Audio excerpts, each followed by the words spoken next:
आप देख रहे हैं दीक्षा न्यूज।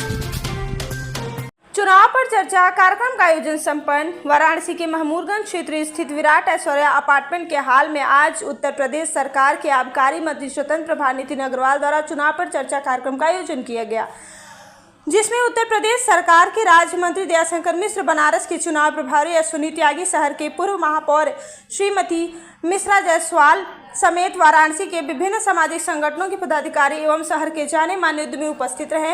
कार्यक्रम के शुभारंभ में आबकारी मंत्री स्वतंत्र प्रभार नितिन अग्रवाल का संदीप तुलसियान, संजीव तुलसियान, दीपक अग्रवाल, कमलेश अग्रवाल, कौशल शर्मा, श्रीकांत पांडे, आलोक कोछार, पूर्व राज्य मंत्री ब्रिजेश शुक्ला समेत वहां उपस्थित शहर के उद्यमियों एवं सामाजिक संस्थाओं के पदाधिकारियों द्वारा आबकारी मंत्री नितिन अग्रवाल को सम्मानित किया गया।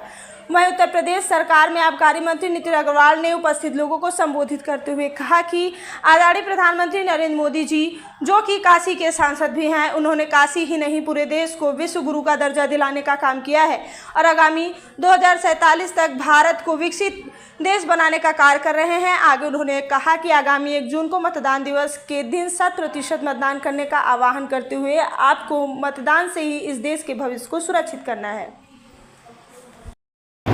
और मुझे तो ये गर्व होता है कहते हुए कि हमारी लीडरशिप, हमारा नेतृत्व जिस विजन के साथ हम लोग आगे काम कर रहे हैं, हमारा नेतृत्व काम कर रहा है। आज जिस कार्य योजना को लेकर प्रधानमंत्री जी अपने कार्यक्रमों को आगे बढ़ाने का काम कर रहे हैं, चाहे वो लक्ष्य लिया हो कि 2047 में हम अपने देश को विकसित राष्ट्र बनाएंगे, हमारे डेवलपिंग नेशन है, हम विश्व की सबसे बड़ी लोकतांत्रिक देश हैं, हम विश्व का दूसरा सबसे बड़ा, अगर मैं जनसंख्या के आधार पर बोलूं तो विश्व की दूसरा बड़ा सबसे देश है। अगर मैं अर्थव्यवस्था के आधार पर बोलूं तो हम विश्व की 5वीं सबसे बड़ी अर्थव्यवस्था है, विश्व का सबसे बड़ा लोकतांत्रिक देश है। आज अगर हम अपने आप को विकासशील देश कहते हैं तो मुझे लगता है कि हमारे देश में इतनी प्रतिभा है कि हम विकसित देश की श्रेणी में खड़े हो सकते हैं। और आज वही संकल्प, उसी लक्ष्य को प्रधानमंत्री जी ने देश के सामने रखा कि हम 2047 तक अपने देश को विकासशील की श्रेणी से निकालकर विकसित श्रेणी की श्रेणी में हम डालें और हमारे भारत का गौरव पूरे विश्व में पहुंचा हो।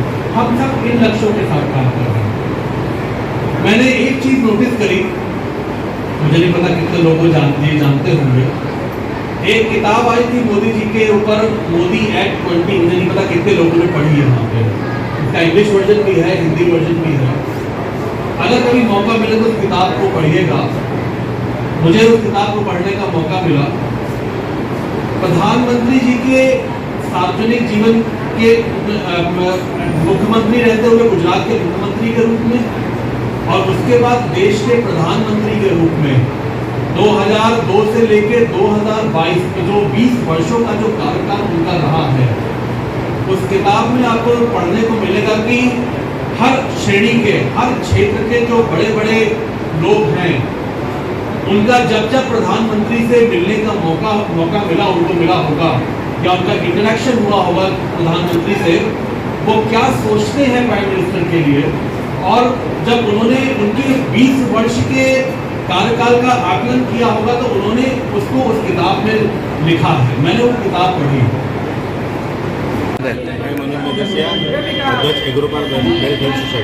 आज ऐश्वर्य अपार्टमेंट में नितिन अग्रवाल द्वारा चुनाव पे चर्चा कार्यक्रम का आयोजन किया गया है, जिसमें आपकी संस्था के लोग पदाधिकारियों ने उनका सम्मान भी किया। क्या कहना चाहेंगे आगामी लोकसभा चुनाव को लेकर?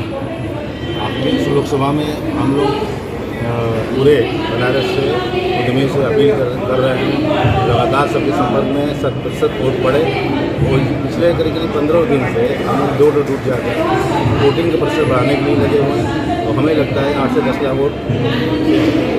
आज क्या किया आप लोगों ने? आज नितिन अग्रवाल जी आए, स्वतंत्र अग्रवाल जी, और इसीलिए हम लोग सारे लोग जुटे हुए हैं ताकि इनके साथ, और ये आज जो बता रहे हैं इसी बात को आगे हम बढ़ाते हुए कार्य करें। चुनाव पे चर्चा कार्यक्रम का आयोजन किया गया है, क्या उद्देश्य है? देखिए, आदरणीय प्रधानमंत्री जी की लोकसभा क्षेत्र है और बनारस में जो उत्साह मुझे देखने को मिला है व्यापारी समाज में और बनारस की जनता ने ये तय किया है वो अपने प्रिय प्रधानमंत्री, अपने प्रिय नेता और अपने प्रिय उम्मीदवार को देश की सबसे बड़ी जीत दिलाकर संसद में घुसने का काम करेगी और तीसरी बार पूर्ण बहुमत की सरकार आदरणीय मोदी जी के नेतृत्व में लाने का काम करेगी। बात की जाए आज डिम्पल यादव और प्रियंका वाड्रा का रैली निकाली जा रही है दुर्गाकुंड से, क्या लगता है इससे क्या असर पड़ेगा लोकसभा चुनाव में? देखिए, यहाँ कोई जीत हार का चुनाव नहीं है। यहाँ पे हमें कितना मार्जिन बढ़ाना है, कितनी बड़ी जीत दिलानी है, हम लोग सारे कार्यकर्ता उसी के लिए काम कर रहे हैं, उसी संकल्प को पूरा करने के लिए मेहनत कर रहे हैं।